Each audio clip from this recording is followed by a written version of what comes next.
भारतीय सेना का आत्मनिर्भरता की तरफ सबसे बड़ा कदम इस समय हम आपको दिखाने वाले हैं। नॉर्दर्न आर्मी कमांड किस तरीके से इस आयोजन को सबके सामने लेकर आई है और उत्साह देखिए कि लगभग 150 से ज्यादा भारत के ऐसे स्टार्टअप्स और इंडस्ट्रीज जो कि यहां पर पहुंचे हैं अपनी बातों को दिखाने के लिए। और हम सबसे जो इंटरेस्टिंग स्टॉल है वहां से शुरुआत कर रहे हैं। देखिए ये जो वेपन्स हैं वो भारतीय सेना इनका इस्तेमाल करती रही है। ये ग्लॉक हो गया, अलग अलग तरह के पिस्टल्स यहां पर हो गए, यहां पर AK-47 है, यहां पर M5 है और ये जो आप बता रहे हैं जो अभी सर देख रहे हैं ये सबसे नया entrance. Yes ma'am, that's a replica of 6716 जो अभी रिसेंटली इंडक्ट हुआ इंडियन आर्मी में। तो ये सारी चीजें हैं, इनमें नवीनीकरण और दूसरी तरफ यहाँ पर अभ्यास के लिए आप किस तरीके से इन हथियारों का इस्तेमाल कर सकते हैं, चाहे उसमें गैस भरकर या फिर इस तरीके से आप छोटे छोटे पैलेट्स की शक्ल में देख रहे हैं। इस तरह के टारगेट्स हो सकते हैं जिन पर आप पैलेट्स शूट कर रहे हैं या फिर वो स्क्रीन का टारगेट जिस पर एक गैस के साथ, ताकि उस प्रेशर से ये पता चले कि मेरा निशाना किस तरह का रहा है। तो एक कंट्रोल्ड एनवायरनमेंट में भी ये हो सकता है, कितनी भी दूरी से जाकर इसका अभ्यास हो सकता है। वैसे भी ये कहा जाता है, माना जाता है कि जितना अधिक अभ्यास उतना बेहतर सैनिक। कहा जाता है कि अगर आप पसीना बहाएंगे तो खून कम बहाना पड़ेगा युद्ध भूमि में। तो उसकी एक बानगी आपने यहां देखी, लेकिन एक एक स्टॉल पर एक से बढ़कर एक अलग अलग आविष्कार। This is the world's most advanced AK-47 protection helmet with a 3mm back face.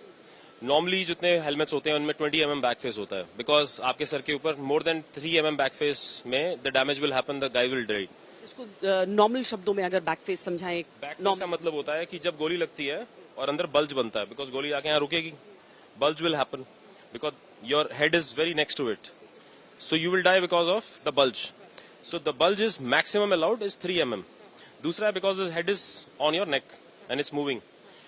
तो आपका जो सर है it cannot take more than 25 joules of energy, because 2000 से ज्यादा जूल होते हैं जब AK फायर होती है 10 मीटर से। It comes and makes a impact. तो 25 जूल से ऊपर ट्रांसफर नहीं होना चाहिए सर के ऊपर। So this helmet will not transfer that and this is the only helmet. And more than 1 lakh helmet की रिक्वायरमेंट इस टाइम इंडियन आर्मी में आ रही है। And lot of casualties every year happens because the reason is whatever is in service is obsolete. This is 2.7 kilos, but when special forces are going and engaging, they need something like this. But presently they are not equipped with something like this. Special forces के लिए एक तरह से एक game changer भी आप इसके समझ सकते हैं। यहाँ पर क्या खास है सबसे? See, we are from Jindal Stainless and it is the only company in India, Hindi में, भारत की पहली कंपनी है जिसने बाहर के जो इम्पोर्टेड स्टील आते थे, particularly Sweden, Finland, European nation से, उसको पूरा यहाँ पे आत्मनिर्भरता के साथ इसको इंडिया में बनाया है। तो आप अगर ये सब भारत में बना हुआ है, सब भारत में बना हुआ है। और अगर आप ये देखें तो ये जो प्रोटेक्शन है, ये आपका जो आर्मर पियर्सिंग राउंड्स हैं जो कि आर्मर्ड व्हीकल्स को हमारे पियर्स कर रहे हैं, उसको भी रोकने में ये सक्षम है। तो और ये इंडिया में ही नहीं, ये असली राउंड्स फायर हुए थे। असली राउंड्स हैं। इफ यू सी यहाँ पे अगर आप देख सकते हैं तो इसमें एक्सप्लोसिव भी है इन राउंड्स में। It is not merely bullets but armour piercing incendiary bullets. तो इसको भी रोका गया है। और ये जो टेस्ट हुआ है ये नाटो के प्रोटोकॉल के साथ टेस्ट हुआ है। ये इंडिया में भी टेस्ट हुआ है और नाटो की लैब्स में भी टेस्ट हुआ है। भारत में इससे पहले ऐसा अभी इस्तेमाल नहीं हो रहा है? नहीं, ये पहली बार है। आर्मर पियर्सिंग बुलेट्स के लिए कुछ नहीं है हमारे पास। जो पहले आर्मर पियर्सिंग बुलेट्स के लिए प्रोटेक्शन नहीं होती थी, सिर्फ और सिर्फ AK और SLR के लिए प्रोटेक्शन होती थी। तो पहली बार जब हमें ये थ्रेट मिली है अभी रिसेंट 2-3 सालों में, तो उसके लिए हम ये नए स्टील लाए हैं। और हमारा स्टील अभी जितनी भी भारत की कंपनीज हैं, लाइक महिंद्रा, अशोक लेलैंड, DCM, वो सब हमारा स्टील अभी यूज कर रहे हैं। ये सब पहले से इम्पोर्ट करते थे। क्या बुलेट प्रूफ जैकेट्स में स्टील बुलेट्स के लिए कुछ बना है अभी तक? बुलेट प्रूफ जैकेट्स में भी हाँ, ये जो आर्मर पियर्सिंग बुलेट्स के लिए बना है, तो इसमें क्या है, आगे से आपका जो बोरोन कार्बाइड, सिलिकॉन कार्बाइड, ये आपका लगता है, पीछे इसकी PE की बैकिंग होती है। ठीक है, हाँ, this is quite light weight. ये इट्स अराउंड 1.2 kg। ठीक है। देन जो हमारा जो जैकेट है, अभी जो नए BIS के स्टैंडर्ड्स बने हैं, उसमें लेवल 5, लेवल 6 सबसे ऊपर के स्टैंडर्ड है। तो हमारे पास लेवल 5 का भी जैकेट है, लेवल 6 का भी जैकेट है। लेवल 5 क्या करेगा? लेवल 5 जो है आपका AK SLR इसको रोकेगा। 6 आर्मर पियर्सिंग राउंड्स को रोकेगा। तो ये कौन से लेवल का है? ये जो है ये अभी लेवल 5 का है और इसको जब हम आगे इसके साथ डाल देते हैं ये लेवल 6 का हो जाता है। तो इसको सिर्फ चेंज करना पड़ता है। तो जो चीजें हम हमेशा कहते हैं कि जो टेररिस्ट हैं कई बार स्टील बुलेट्स लेकर आते हैं, बिल्कुल वो उससे प्रोटेक्ट करें। बिल्कुल बिल्कुल बिल्कुल बिल्कुल। और अगर आप ये देखें तो हमारे पास ये तो क्या है, सिंपल से प्रोजेक्ट जैसे आपका जो सिंपल सेंट्री पोस्ट है, मोर्चा है, इससे लेके हम पूरे जो टैंक के आगे माइन ट्रॉल्स रखते हैं उसका मटेरियल हम बनाते हैं। यही नहीं तो जितने भी आपके मिसाइल प्रोग्राम्स हैं उसका मटेरियल अभी हम दे रहे हैं इसरो को। जैसे आपका गगनयान है, इस तरह के जो जितने भी बड़े प्रोग्राम हैं उसके लिए हम लोग मटेरियल दे रहे हैं।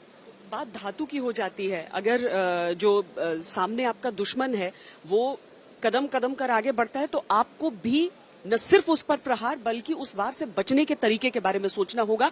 तो इस तरह का अगर एक धातु के प्रयोगों से जब आप इस तरह का एक बुलेट प्रूफ जैकेट बनाते हैं जो आपको हर एक तरह की गोलियों से या आक्रमण से बचाने के लिए कारगर हो, क्योंकि हर एक सैनिक के लिए का जीवन जो है हमारे लिए बहुत महत्वपूर्ण है, अमूल्य है। यहाँ पर क्या सबसे मैडम हमारे पास केमिकल लाइस्टिक्स है।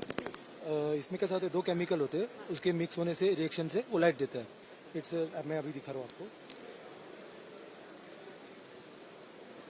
ओके, ये लाइट आ गया। अभी ये नॉन हीटेबल, नॉन स्पार्केबल, नॉन हजार्डियस।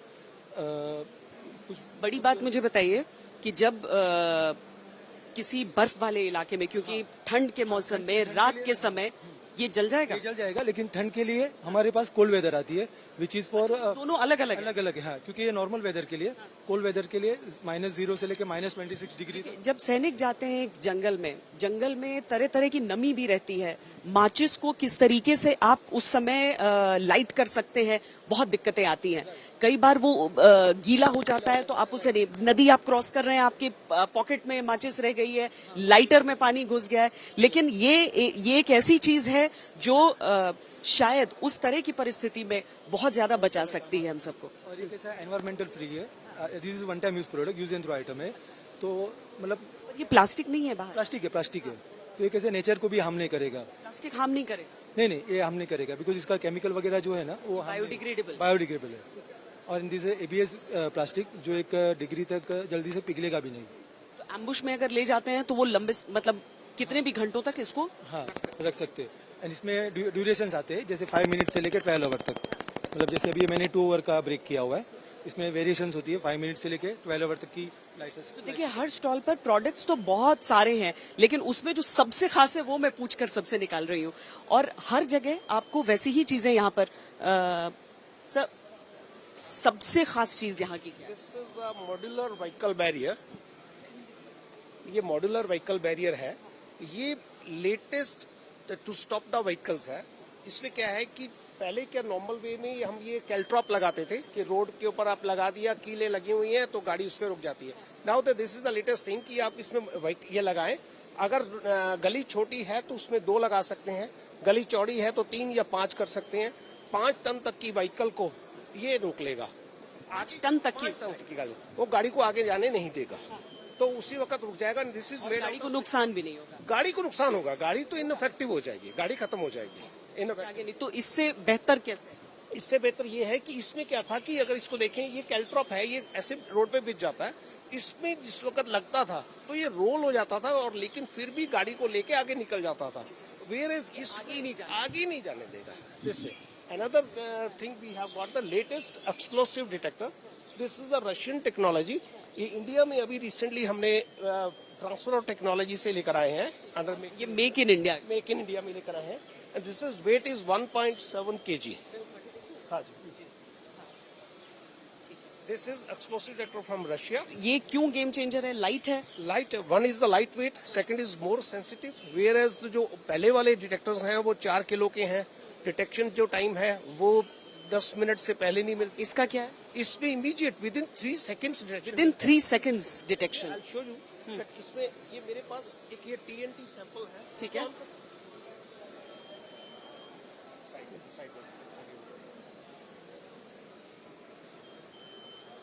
और ऑन करने में भी जस्ट 3 सेकंड्स।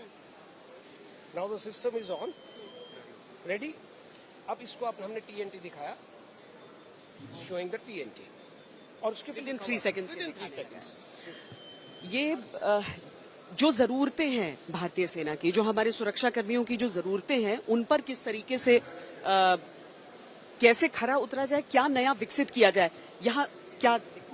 ये मैम एक्सप्लोजिव डिटेक्टर्स हैं जो सभी तरह के एक्सप्लोजिव को डिटेक्ट कर सकता है। इसमें होममेड, मिलिट्री, कमर्शियल एक्सप्लोजिव, सभी तरह के एक्सप्लोजिव को डिटेक्ट कर सकता है।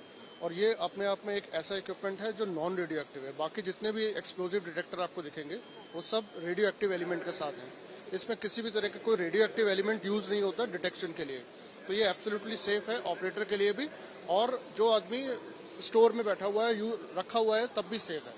और सब दूसरी इंस्टॉलेशंस की तो ऑल अक्रॉस इंडिया सारी police forces, armed forces, paramilitary forces इस चीज को यूज कर रही हैं and they are very happy about this, क्योंकि सेफ्टी के अलावा बहुत सारे इक्विपमेंट ऐसे हैं जो बहुत सारे ग्रुप ऑफ एक्सप्लोजिव्स को बाईपास कर देते हैं।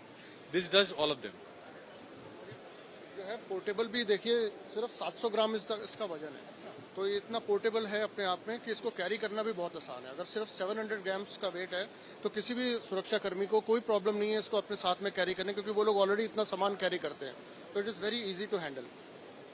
आत्मनिर्भरता किसी भी सशक्त सेना की सबसे बड़ी जरूरत होती है, और भारतीय सेना की ताकत जानते हैं वो ये कि जो सैनिक होते हैं उनके अपने आइडियाज भी बहुत होते हैं। और इसीलिए अगर आप यहाँ पर अलग अलग स्टॉल्स में जाएंगे तो आपको कई वेटरन्स भी मिलेंगे। सब वेटरन भी आप जरूरत समझते थे, और इसीलिए ये एक चीज यहाँ पर किस जरूरत को देखते हुए आपने? जब हमारा एक सोल्जर जब ऑपरेशंस में जाता है तो उसको बहुत सारी बैटरीज कैरी करनी पड़ती है to power is communication surveillance equipments. तो आज की डेट में क्या है कि जब वो फील्ड में जाता है ऑपरेशंस के लिए तो उसके पास बैटरी चार्ज करने का कोई प्रोविजन नहीं है। उससे क्या होता है, उसको अपना ऑपरेशन कम करना पड़ता है या उसको रिड्यूस करके वापस आना पड़ता है। यहाँ पर क्या लेके जा सकते हैं? तो यहाँ पे ये हमारा एक मैन पोर्टेबल मोबाइल चार्जर है, पोर्टेबल पावर जनरेटिंग सिस्टम है। ये वर्ल्ड का सबसे लाइटेस्ट पोर्टेबल जनरेटर है। ये ऑन द मूव, चलते हुए ऑन द मूव किसी भी बैटरीज जो वो कैरी कर रहा है उसको वो चार्ज कर सकता है और उसकी लाइफ को बढ़ा सकता है, एंड्योरेंस दे सकता है। हम लोग पावर बैंक्स की बात करते हैं तो ये कितने पावर बैंक्स का काम कर देता है? अब आप मानिए कि इसको एक बार ये ले जाएगा, ये कम से कम 12 से 16 घंटे ही चलेगा एक कार्ट्रिज से। अगर ये इससे और कार्ट्रिज ऐड कर लेता अपने पास 5-6 कार्ट्रिजेस, समझ लीजिए आप ये इसको 3-4 दिन तक आराम से अपना पावर लेता रहेगा। ये वही फ्यूल सॉल्यूशंस हैं यहाँ पर? ये फ्यूल सेल टेक्नोलॉजी है जो आपने सुना होगा, आजकल डीजी सेट्स को चेंज करने की बात चल रही है। This is a future technology which will replace all the DG sets. तो हम वही कह रहे हैं आपको कि इतने सारे प्रोडक्ट्स हैं कि आपको हर एक चीज दिखाना थोड़ा मुश्किल है, लेकिन जो सबसे इंटरेस्टिंग चीज है, सबसे बड़ी चीज क्या है यहाँ पर आप पेश कर रहे हैं? I'm providing communication equipment that's been made in India and is replacing equipment that is 60-70 kgs with equipment that's 2.5 kgs.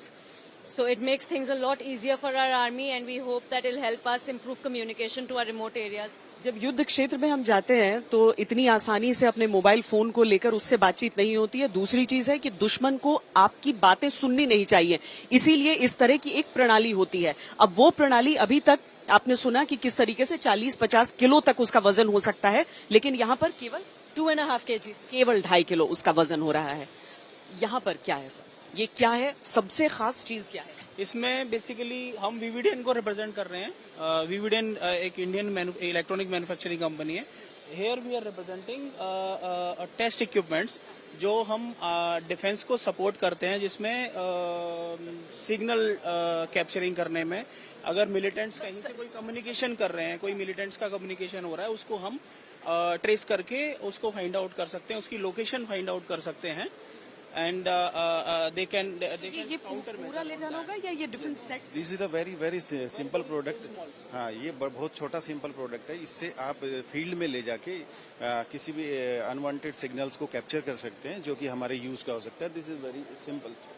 मतलब उसके लिए उसको बेस पे कांटेक्ट नहीं करना होगा कि क्या वो खुद वहाँ पर आत्मनिर्भर दूसरे तरीके? जी मैम, जी वो क्या कर सकते हैं, इस इक्विपमेंट को फील्ड में ले जाके एंड एक एंटीना इसमें कनेक्ट हो जाता है और वहां से जो भी कम्युनिकेशन हो रहा है उस कम्युनिकेशन को ट्रैक कर सकते हैं, ट्रेस कर सकते हैं and easy to install it is installed already. सब कुछ इंस्टॉल्ड है। इसको हैंड कैरी करके इसको ऐसे उठा के ले जाना है एंड यहाँ जीपीएस पे उसकी लोकेशन को ट्रेस करके दिखा देगा। तो एक एक चीज कैसे एक दूसरे से जुड़ भी रही है वो भी आप देख रहे हैं, क्योंकि जैसे जैसे तकनीक विकसित हो रही है वैसे वैसे नए नए उपकरण आ रहे हैं, बैटरीज का इस्तेमाल होता है। बैटरी का सोल्यूशन कहाँ है, तो आपको पिछले स्टॉल पर दिखा, यहाँ पर कैसे वहीं पर बैठा हुआ एक सैनिक पता लगा सकता है कि क्या वहां पर कोई ऐसा तत्व तो नहीं है, कोई ऐसा मिलिटेंट तो छुपा हुआ नहीं है जिसे मार गिराना है। यहाँ पर गुड मॉर्निंग सर। सर सबसे बड़ी चीज, सबसे अलग चीज क्या शोकेस? सबसे अलग चीज जो हम यहाँ पर शोकेस कर रहे हैं, एक तो हमने जो भी आर्मी को सप्लाई किया है long range observation device, which is an improvement on the current one which is already there. ये कम्प्लीटली इंडिजिनस है, टाटा का खुद बनाया हुआ है और इसमें कोई भी फॉरेन आत्मनिर्भर भारत का सर इससे क्या होगा अगर सिंपली समझा सके? This is basically a long range observation system. इससे हम 20 किलोमीटर डिटेक्शन कर रहे हैं अक्रॉस दी बॉर्डर। सो ये आपका इंडो चाइना बॉर्डर पे डिप्लॉय होने वाला है probably in a month time. So long range की जो सर्विलेंस एक्टिविटीज हमको करनी है एनिमी फ्रंट पे, नाइट और day night both conditions it is going to work. Bad weather, fog, cloudy, everything can be taken care of. And सामने this is a control station, remotely control आप इस system को करोगे, वो आपकी observation unit है जो बॉर्डर पे लगेगी on the mountains and this will be at the base station. So इससे हम पूरे सिस्टम को कंट्रोल करके नीचे से ही। पहले ये जो था it used to be wired, from there to this it used to be wired. We can always provide a radio communication, तो इसमें वायरलेस हो जाएगा और जो भी आपको वहाँ से आपको दिख रहा है वो यहाँ से आप ट्रांसमिट कर सकते हैं जहाँ पर भी आपने आगे करना है, up to a range of 20-25 kilometre तक आप इसको ऑपरेट कर सकते हैं। 20 किलोमीटर बहुत लंबा दायरा होता है और जैसे हम बता रहे हैं कि हर एक चीज को दिखाना संभव नहीं है, तो इसीलिए हम हर जी आपको दिखाना चाहते हैं। तो ये है हमारा फ्यूल सेल, आपने देखा मीथेन बेस्ड फ्यूल सेल, ये हाइड्रोजन बेस्ड है। This is completely zero emission and जो भी इसमें निकलता है इसमें सिर्फ पानी निकलता है, तो कोई CO2 गैस या कोई ऐसी गैस नहीं निकलती। इसका रेजिडुअल सिर्फ पानी है and it works on hydrogen. Basically ये सिस्टम इस तरह से बनाया गया करके कि जैसे माउंटेन्स ऐसी हिली टेरेन्स है जहाँ पे इलेक्ट्रिसिटी की अवेलेबिलिटी नहीं है, तो टाटा ने ये इंडिजिनस खुद ऐसा सिस्टम बनाया है जिसको कि आप वहाँ पे चलता फिरता छोटा पावर स्टेशन, पोर्टेबल हाइड्रोजन, छोटा मोटा भी नहीं, इसको आप बड़ा भी कर सकते हैं। और जैसे अभी ये सिलेंडर 6.2 kg का है, you can increase the size of the cylinder और आप इसका एंड्योरेंस, इसका लोड, सारा कुछ आप बढ़ा सकते हैं। तो अब देखिए धीरे धीरे जैसे जैसे सड़कें बढ़ रही हैं, कनेक्टिविटी बढ़ रही है, तो पोस्ट तक भी जाना संभव हो पाता है, लेकिन फिर भी कई सारे ऐसे पोस्ट रहते हैं जहां पर पहुंचना संभव नहीं हो पाता है। वहां पर आपको पूरी तरीके से आत्मनिर्भर रहना होता है, आपको पता रहना चाहिए कि क्या चल रहा है। यहाँ पर क्या? Hi ma'am, actually we are CST solutions communication surveillance technology and this is the colour night vision camera and it shows in the colour up to 7 kilometre. 7 kilometre तक चल सकता है ये, इसकी रेंज 7 किलोमीटर है। रात में भी कलर ही दिखाई देता है। ये सर्विलांस के लिए हम यूज करते हैं एंड इसका बेनिफिट ये भी है कि ये हमारे पास टैक्टिकल रेडियोज आते हैं। अगर हमने किसी पहाड़ी पर सर्विलांस के लिए लगा देते हैं तो 200 किलोमीटर दूर भी हम एक रेडियो से हम वीडियो ले सकते हैं। एंड दिस इज ओनली ये एक IF डिवाइस है आइडेंटिफिकेशन वाली। इससे क्या होता है, मिसफायर, जैसे आपस में मिसफायर हो जाती है ना आपस में, तो मिसफायर नहीं होती है। तो ये डिवाइस अगर दूसरे बंदे के पास रहती है तो आप जब भी आपको लेके दूसरे की तरफ एम करेंगे तो ये पहले ही आपको अलर्ट देगी, रीड अलर्ट, कि आपको उसकी तरफ फायर नहीं करना है, वो अपना बंदा है। रात के अंधेरे में इस तरह की चीजें बहुत होती हैं, क्राउडेड इलाकों में इस तरह की चीजें बहुत होती हैं। लेकिन आप कह रहे हैं कि ये उससे जो आपस में अगर हाँ, जिसको मिस फायर कहिए, क्रॉस फायर कहिए, गलती से फायर कह दीजिए, उससे आपको बचाएगा। हमेशा एक अलर्ट दिखा दीजिए। ये रेड आपको अपने इस व्यू फाइंडर में कह सकते हैं इसको, इसमें आपको एंड ये ऐसा नहीं है कि आपको ऐसे ही करने के बाद दिखाई देगा। जब आप एंगल पे होंगे तो 25 डिग्री पे ही दिखा देगा, ब्लिंक करेगा आपको और सामने वाले को भी। नॉन लाइन ऑफ साइट अगर दीवार के उधर भी हैं आप, तब भी आपको दिखाएगा ये। क्या आधुनिक युद्ध में रोबोट्स की आवश्यकता हो सकती है? क्या भारतीय सेना में रोबोट्स का इस्तेमाल हो सकता है और किस प्रकार हो सकता है?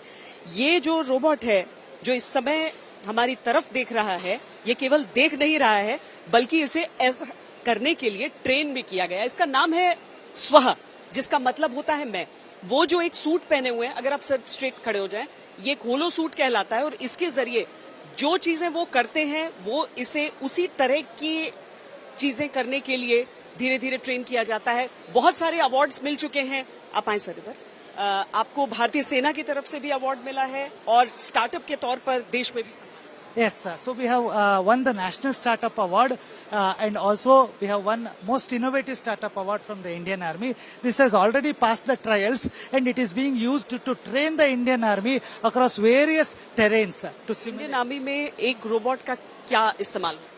इंडियन आर्मी में ऐसे रोबोट का बहुत सारा इस्तेमाल हो सकता है, जैसे मान लो माइन डिटेक्शन होगा या बॉम्ब डिस्पोजल होगा या हॉस्टेज रेस्क्यू में it can first go into the room and it can take a lot of the fire, क्योंकि ह्यूमंस का we can actually save a lot of lives. इसमें देखिए कि जिस तरह से वो कर रहे हैं, वो उस सूट के जरिए यहाँ पर स्वः सीख रहा है इसे, और ये भी आत्मनिर्भर बन रहा है वो। एब्सोल्युटली। तो इस तरह के रोबोट्स क्या आधुनिक युद्ध में एक गेम चेंजर साबित हो सकते हैं? भारतीय सेना ने आत्मनिर्भरता के लिहाज से उस ओर अपना कदम उठा दिया। युद्ध के मौजूदा स्वरूप को देखें, हम सामरिक लिहाज से हथियारों की महत्ता को देखें, ड्रोन की एक बहुत बड़ी भूमिका हो जाती है।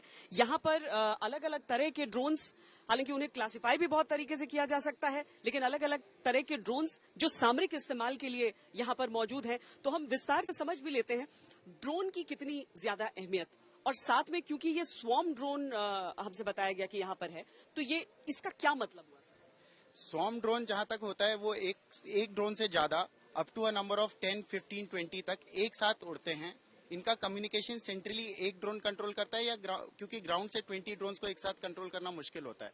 आइडिया ये है कि ज्यादा एरिया एक साथ वो लोग कवर कर सके और ज्यादा एरिया में या तो बॉम्ब डिस्पोजल कर सकें या सर्वेलेंस एक साथ कर सकें। क्या क्या मतलब बॉम्ब डिस्पोजल भी कर सकते हैं? हाँ, स्वॉर्म ड्रोन टेक्नोलॉजी में कामिकाजे अटैक वगैरह में ड्रोन्स ऐसे होते हैं जो छोटे छोटे बॉम्ब्स अपने आप कैरी कर जाते हैं और पूरे कारपेट एरिया बॉम्बिंग करते हुए लंबे एरिया को भी कवर कर सकें। क्या साइजेस हो जाएंगे, कितने छोटे से कितने बड़े, और यहाँ पर क्या रेंज है जो ड्रोन्स एग्जिबिट? यहाँ पर swarm drone, tethered drone, micro drone, surveillance drone, सब टाइप के अराउंड 20 टेथर्ड यानी कि जो कनेक्टेड रहते हैं और उनको पावर सप्लाई ज्यादा मिलता है। वो एक तार से कनेक्टेड रहते हैं और एक एरिया पे ज्यादा देर के लिए अराउंड 2 से 3 दिन तक भी खड़े रह सकते हैं और सर्वेलेंस कर सकते हैं। इनका रोल सर्वेलेंस में, एरिया इंट्रूजन डिटेक्शन में ज्यादा होता है। और कितनी ऊंचाई वो सब भी होता है? अलग ड्रोन्स की हर ड्रोन की अलग अलग कैपेसिटी होती है। ड्रोन्स आते हैं जो कि 1000 मीटर्स अबव ग्राउंड लेवल भी फ्लाई कर सकते हैं, 3500 भी। लेह वगैरह में ड्रोन्स वो चाहिए जो ज्यादा ऊंचाई पे उड़ सकते हैं, और इस एरिया में हम लोगों को normal 1000 metre above ground level पे भी ड्रोन्स चल जाते हैं। जैसे हम लोग कैमरे के लिए इस्तेमाल करते हैं तो उसका एक पर्टिकुलर रेंज होता है, हम कोशिश करते हैं उससे आगे न जाए, पर ऐसे भी ड्रोन्स हैं जो बहुत दूर तक, बहुत आगे तक। इंडियन आर्मी में आज की डेट में ऐसे ड्रोन हैं जो 5 किलोमीटर लाइन ऑफ साइट तक भी जा सकते हैं और वो वायरलेस आराम से जाकर सर्वेलेंस करके वापस आ सकते हैं। जैसे एयरक्राफ्ट होते हैं तो एंटी एयरक्राफ्ट रहते हैं, तो क्या यहाँ पर हम ड्रोन्स अगर देख रहे हैं, क्योंकि ड्रोन से कहीं पर विस्फोटक गिरा देना या फिर उसी तरह की कार्रवाई जो आतंकवाद में इस्तेमाल होता है, उसके लिए भी चीजें रहती हैं? तो हमारे पास यहाँ पर 30 स्टॉल्स तकरीबन काउंटर ड्रोन्स के ऊपर हैं। काउंटर ड्रोन्स में हार्ड किल, सॉफ्ट किल, या तो ड्रोन को सिर्फ अपना काम करने से रोकना या ड्रोन को मार गिराना, दोनों की फैसिलिटीज यहाँ पर दिखाई हैं। और आत्मनिर्भर भारत के अनुरूप इन लोगों ने सब self made in India companies आई हैं जिन्होंने। कैसा लगता है वो मतलब एक तो सिर्फ भारतीय फौज की शक्ति की बात होती है, लेकिन यहाँ पर तो वो दिमाग की शक्ति भी साथ में आ रही है। बहुत अच्छा लगता है, और खुद रेडीमेड सोल्यूशंस कंट्री में अवेलेबल हैं, ये सुन के बहुत अच्छा लगता है। और hopefully these will realistically be available to the Indian army, and future में हम लोग इनके ऑपरेशंस अच्छे से करें। वर्ल्ड क्लास कहेंगे? Yes, definitely there, if not better. लेकिन बेटर होने की गुंजाइश भी है। हाँ, हम लोगों के पास सबसे ज्यादा दिमाग है दुनिया में। ये साइज, हम साइज के हिसाब से या फिर इसकी भूमिका के हिसाब से हम क्या कहेंगे इन ड्रोन्स को, और क्या ये सिंक्रोनाइज्ड उड़ान भर रहे हैं? ये सिंक्रोनाइज्ड उड़ान भर रहे हैं। एक कमांडर है और वो बाकी ड्रोन्स को कमांड दे रहा है और उसके ऊपर ये लोग उड़ रहे हैं। अच्छा, एक ड्रोन कमांडर है? हाँ, एक मेजर ड्रोन है और बाकी सारे ड्रोन जो है उसी से कमांड लेकर उसके हिसाब से ड्रोन फ्लाई कर रहे हैं। इनका मिशन प्रीफेड होता है और उसके हिसाब से उनको अगर एक ड्रोन की कमांड लिंक भी चली जाएगी तब भी दूसरा ड्रोन कनेक्टेड रहेगा। हम ड्रोन देखेंगे तो देखिए एक पतली सी तार के साथ वो यहाँ पर उड़ान भर रहा है, और उड़ान भरते हुए आपको ये जो उसका टेथर है, यानी कि एक तरह से समझिए कि एक पतंग की डोर है, वो नजर नहीं आएगी। वो इतनी बारीक है, इतनी पतली है, लेकिन इसके साथ ही इसमें power, all the power and all the communication happens through that. उसमें ऑप्टिकल फाइबर केबल भी है, तो टोटली साइलेंट रहेगा, दुश्मन को नजर मतलब सुनाई भी नहीं देगा क्या हो रहा है, और 24/7 ऊपर रह सकता है। आपकी बैटरी कितना ऊपर? 100 मीटर तक ऊपर जा सकता है और वहीं रह सकता है। दुश्मन को देख सकता है सुबह से लेकर शाम तक, रात तक भी। तो बैटरी का कोई प्रॉब्लम सॉल्व। तो आमतौर पर वो ड्रोन्स जो हम देखते हैं जहां पर बैटरी का इस्तेमाल होता है, उनकी एक बैटरी लाइफ होती है और कुछ देर के लिए वो उड़ान भर सकते हैं, और कितनी दूर जा रहे हैं उसका सवाल है।